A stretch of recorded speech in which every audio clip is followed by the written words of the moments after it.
Ole tuntun chu Sunday tu ka kanar tu char lem zong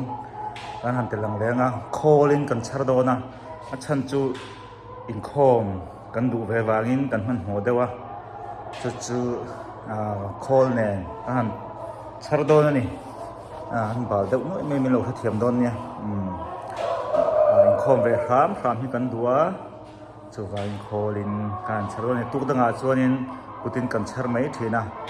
in khat helam pang house 2 hi in hi na hi kholin charna oma khola charna helam pang chu putpa puta charna pa ngai ania chu han clear ho le don ni ole when hi Sunday nia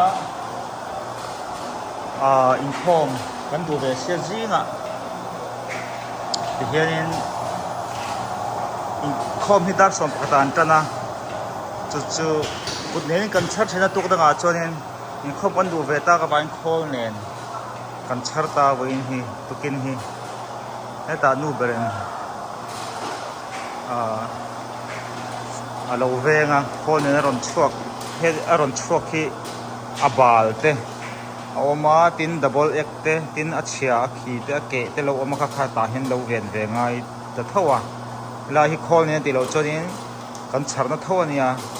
chuan hei en zau mai ni in khom ve kan du sia daria ta tang kan tan da kwa vel tang kan tan thei chawa le lam pang te ti angai ve wangin ai double ek le achia ho da na khania ti hian ron luang chhuaka ti hian ron luang zela ron kal ta zela chuan eta ti hian kalta helam hi ke in ka venga kun chu video kala ka vain ka off ta heron chuak vele ta ti hian ta kal khoma ta hian han chaw lai loka ta hian han adjust ta hian akwa he lut ta ni hian luta ti chuan ta hian aron lir chuak ta char me ni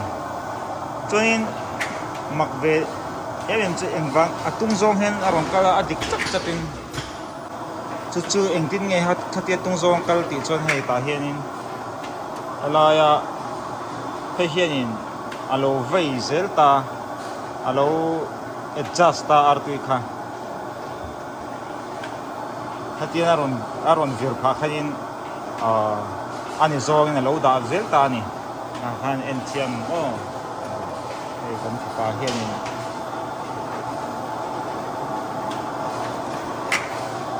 au khale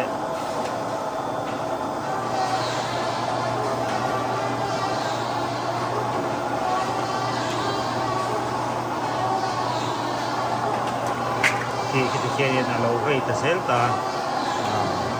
chuanin atung zong kha hnuai lama om ta zel atung zong kha hnuai lama om ta zel ani alo ve ti hian alo da zel ta chuan hei hianin alata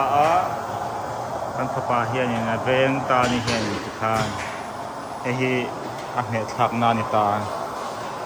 ready vele he kan heta ti chana kan ta fatame ni ta hian kha vele hi pa he hianin si in a heap ta en siang heap lai tha en siang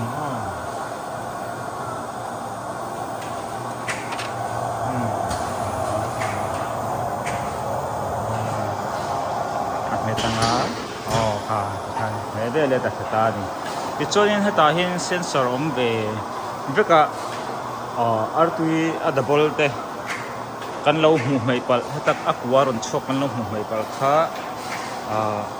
ala du reng lo ni ti khian alam mi alawa tin abal kan lo hu mai pal te po oma tin man hu te hi tianga hen lo kai thin oma kham kha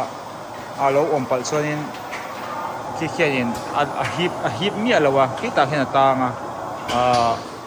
atanga chu chuanin khol hi a chawl mai ni a chawla tatang hianin a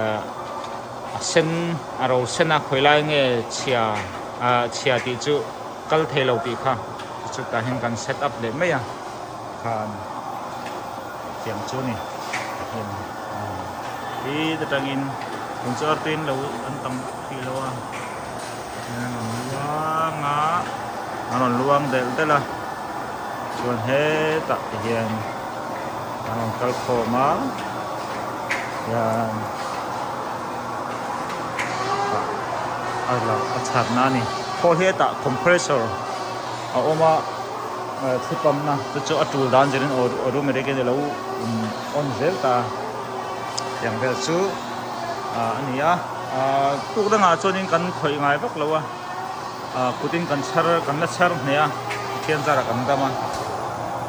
vein chu in khom kan du ve wangin kan man ho ve deuh ta ni ni sela in khom hi ma tui ve sia nu berin la he chho ve le ni lo ho manga lo in sing sanga lo in chei ve langa yang vel chu Sunday kan thoda ni in khom ban ve le kan char le charanga som pani le ti ve la kan wang thina khani sela o